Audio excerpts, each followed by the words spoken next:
Hey guys, hey guys, this is Tagene of Money Coaching Services, and today I want to talk to you about teaching your kids about money early. So, before we get into the details, I'd like you to like, subscribe, hit the notification bell so that you know when we are on. And in the description, you can check out the products that we have online. So you can go to moneycoachingservices.com/shop and check out the spreadsheet, the budget, the template, the tips and tools that we have there for you to be better at money management. Okay, so what I realized is that from an early age, it is better for persons to learn about money, right? I learned about money early. I was saving, I started saving at the age of, I don't know, about 7. And my first bank account was opened when I was 9 years old. So some of the staff from Bank of Nova Scotia came to Highgate All Age in St. Mary, and they came and opened the kids account. So that was my first account, signing my signature at 9 years old for a bank account. I felt so proud. Anyway, so this is how your children are going to feel when you start to teach them about money and they start practicing money tips and money strategies. So when they get older, they will have certain discipline. So it will become a part of them like anything else that they do on a regular basis. So they won't have to force themselves to budget, because that is what is happening to a lot of adults now, because they have not done it when they were young. So it doesn't seem natural to them. It seems like something that they are forcing themselves to do, and it becomes stressful for them. All right. So here are some points. So how soon should you start them saving? At home, start them saving from age 4, as early as age 4, right? Because the point of it is to let them get it as a habit, so it becomes a part of who they are as an individual. So they won't be, as some people would say, frightened over money. They will be more emotionally regulated as it relates to money, because they have been around it longer, or they've had a relationship with their money longer. Make sense? All right. So typically, a good way to let them save would be to get a jar. Some people use the piggy pan, which is not bad, but a plain jar, something that they can actually see the money while it is piling up. Yeah. So they will get that feeling of accomplishment, gives them the gratification when they keep seeing the money go up in the jar and so on. So it makes them feel good, right? So number 1, start them at age 4. Anything they can save. So if it's $1, $10, you guide them as the parent what to save, right? And what you're basically doing is just helping them to develop this discipline from early. But discipline is what you're working on first, right? The older they get, you focus more on percentages and increasing those percentages, right, of money that they receive. Alright, so another thing is you're gonna compliment them. Compliment them on the progress that they are making. You understand? It's something important, and you have to make them feel like they're doing something that is above and beyond, right? Give them that sense of importance when you see them saving, when you see them start taking the initiative without you reminding them. So first, when you start out, you might need to remind them, to, oh, when you get your lunch money, you need to save some of it. You can even guide them and say, okay, if you get, say, I'm going to use an example. I know all persons don't give them children $1,000 per month. I'm just using an example. So they get $1,000 not per month, per day. So say for example, you give them $1,000 per day for lunch. You say to them, you must at least save $100 every day from that money, right? So you'll give them a little guidance. And that will become a part of them for the long term. And when you see them doing it, every time you see them doing it, you praise them every single time, because they need the encouragement, because a new habit takes practice. After a while, it will become second nature to them. They won't even need the praise, because when they see the money piling up, that's enough motivation by itself. Okay? So the next thing is they need to see you saving.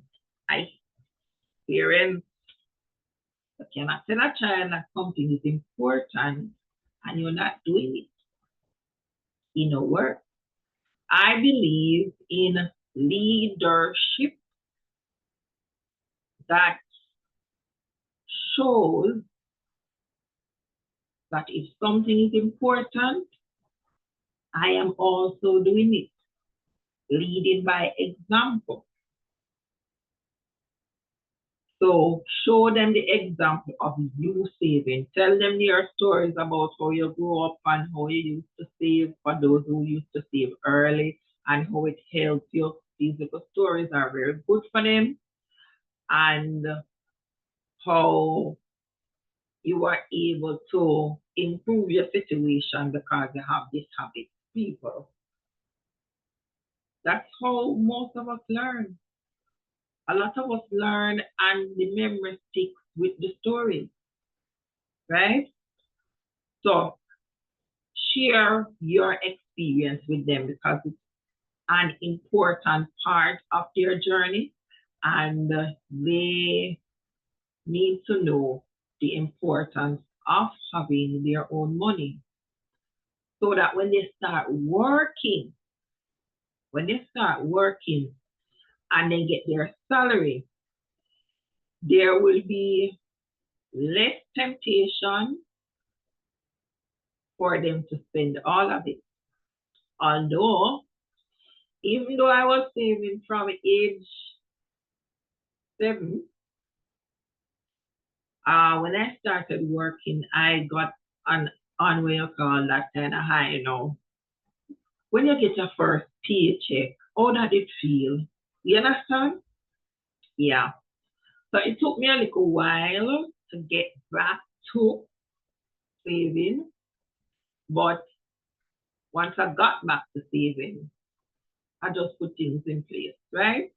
So it's easier when you're always practicing. And they're always practicing, they're always getting money to practice,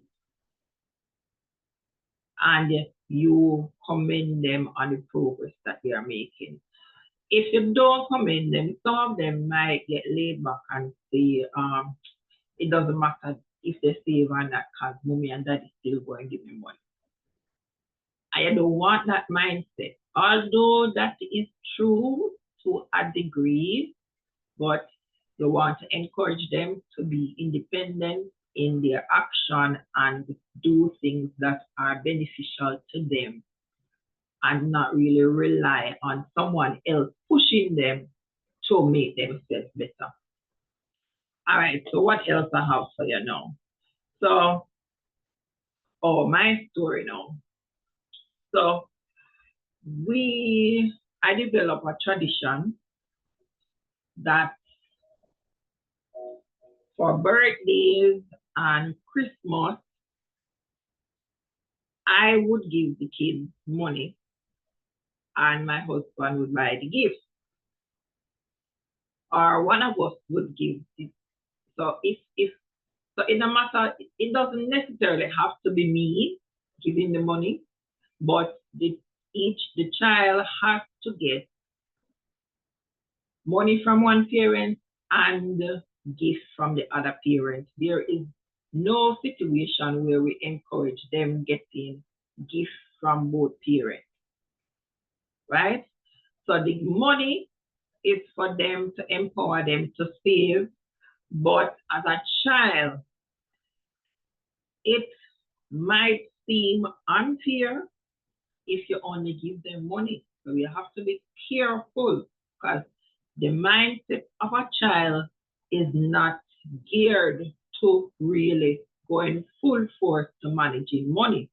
So if at Christmas time or birthday time, all you have is money to give them, they might not be happy with that kind of arrangement.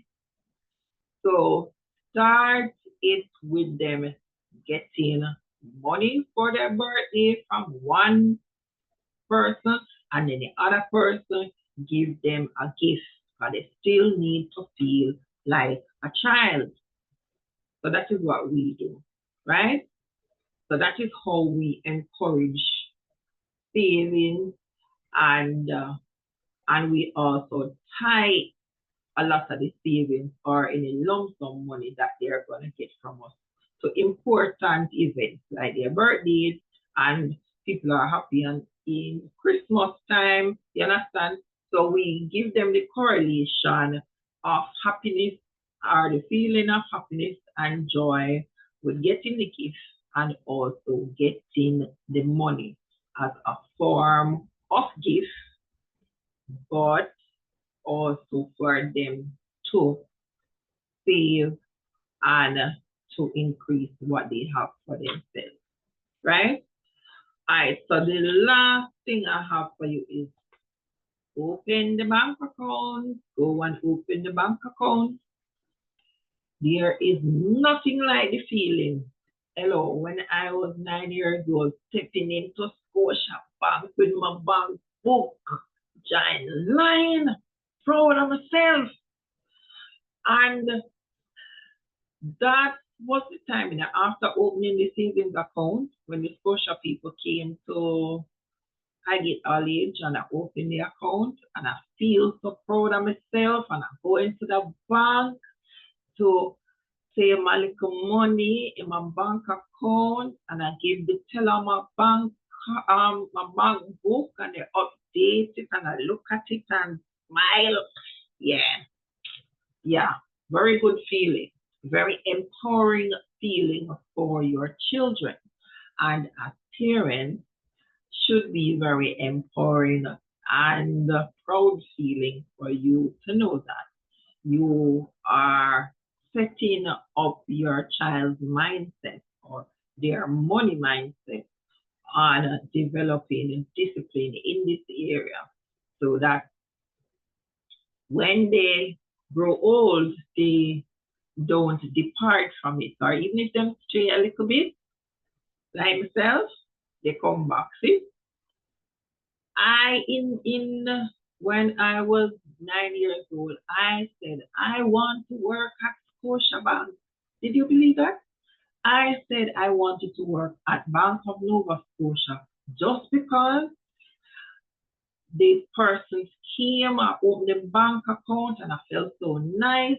And also at that time, the whole persons presented themselves, all the bank ladies look so nice in their outfit. Yes, man, I wanted to work at Scotia Bank. So, would you believe the first job I got was Bank of Nova Scotia Highgate branch? Yes, man. And it was after, oh, you know when I remembered? I remembered when I saw my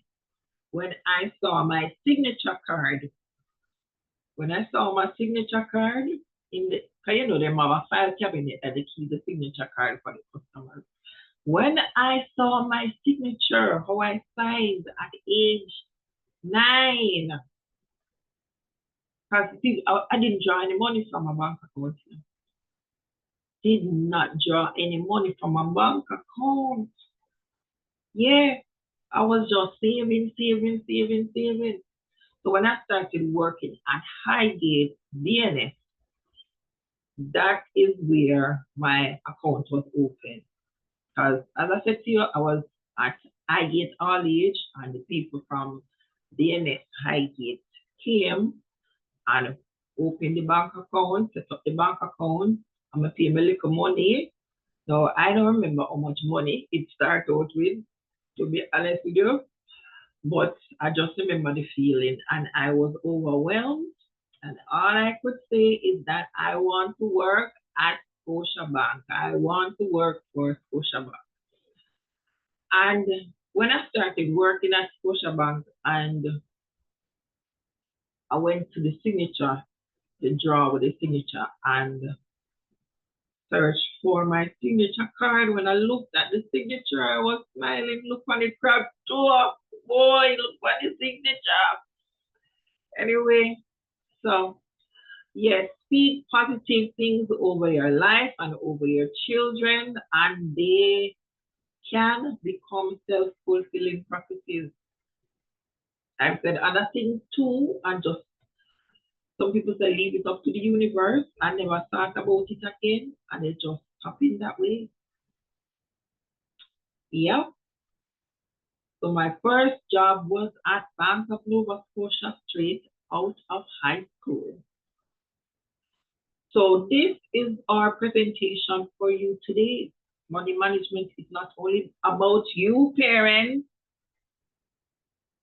not only about you, the business owner, it's about your young ones, the younger generation. What are you teaching them about money?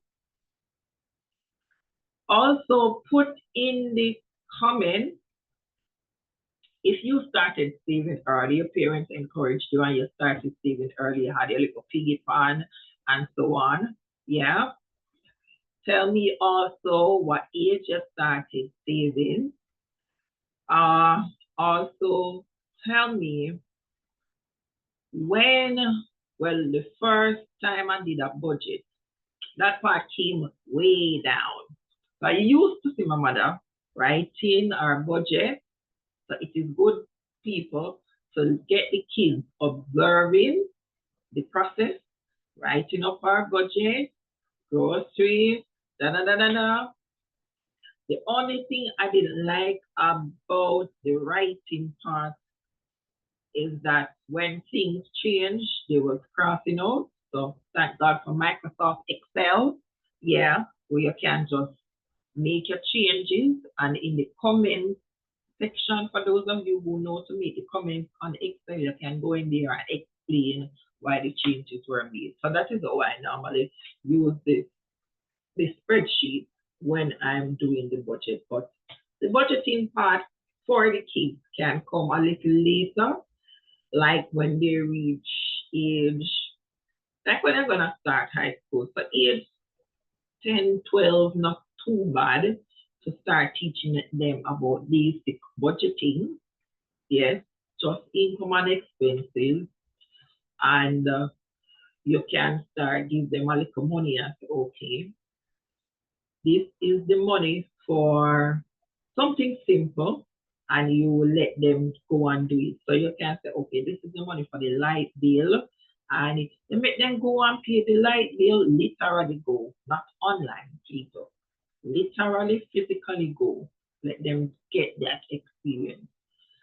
And let them get the experience of going into the bank with their bank book. For those banks who still have books, and get their thing updated, or even if they want to go there to deposit their money and ask for a printout, you understand? So they can see what progress they are making and get that gratification. Now, because of the age of technology, it is not necessary for them to go into the bank all the time when they want to see or transfer money, right? And it is a good idea to also teach them not only regular savings, but when they reach high school, to teach them about emergency funds. So age-wise, start them saving at age 4. 4 people. 4, yes. Them have sense. What is a thing? At age 4, get a little jar, a little, you can get, if you get a piggy pan, get one that they can actually see through, a see-through one, yeah, and let them use that. So age 4 to age 10, they're just saving, right? Age 10 to age 15, you start them on emergency fund. What is that? What type of saving is that? Why you do that type of saving, right? To explain what it is.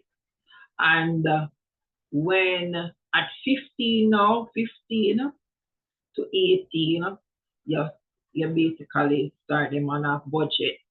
You explain what a budget is, and you show them the process of how you do the budget, right? I'm just assuming that you have gotten good at budgeting. But if you have not gotten good at budgeting, let someone who has gotten good at budgeting give them that advice. You understand? So teach them about the budgeting guide, the 30-20, the 50-30-20 rule. 50% for the needs, 30% for the wants, 20% for saving and investing. Yeah. So teach them what is relevant for their age. Please, people, do not teach a 4-year-old about budgeting. Else, what will happen is that they are going to think it is too complicated. Well, at age 4, they might, you have some geniuses, but it is not appropriate to teach them about budgeting at age 4. Age 4 to age 10 is just source of saving. That's alone, right? Just the discipline you want. Age 10 to 15 is when you start teaching them about the emergency fund. And you can do a little, just a simple budget between age 10 and 15 as well. That's fine. And then 15 to 18, then you start explaining that things can change in the budget and what they should do when things change in the budget. All right, guys. So tell me if you have started this process with your children. Tell me if you have gotten some good tips and you like the idea. And even if you don't have any children, you might have some nieces and nephews that you see on a regular basis. And you want to encourage them in this way, you can do that as well. And you have some, if you go to church and you have a little any little meeting that involves the children, you can bring these little things to Sunday school. Yeah, Sunday school teach your children about saving. Yeah, you can incorporate it as well, right? So visit moneycoachingservices.com/shop and see what spreadsheets and 1-month budget and training that we have for you, because we are creating all the things that you need. put in the comments if you need anything else. If you want us to do a budget workbook, we'll do that for you. If you want us to do anything for credit card, a workbook or anything, we will do that too for you. So tell us what you think you'd like us to create for you so that you can follow along the steps. I know sometimes you watch the videos and you forget what you watch.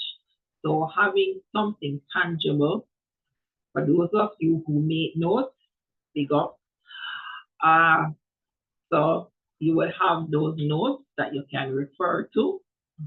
And it is a good idea when you watch money management videos to actually have a little notebook. You just write money management on it, you write the topic, and then you write down the key points that you need to remember so that you can start practicing. And when you practice these tips, then you can come back with your wonderful questions and ask your questions so that we can give you more clarity on the topic. Okay, guys, that's it for me today. Tagene, your money coach at Money Coaching Services. Bye-bye.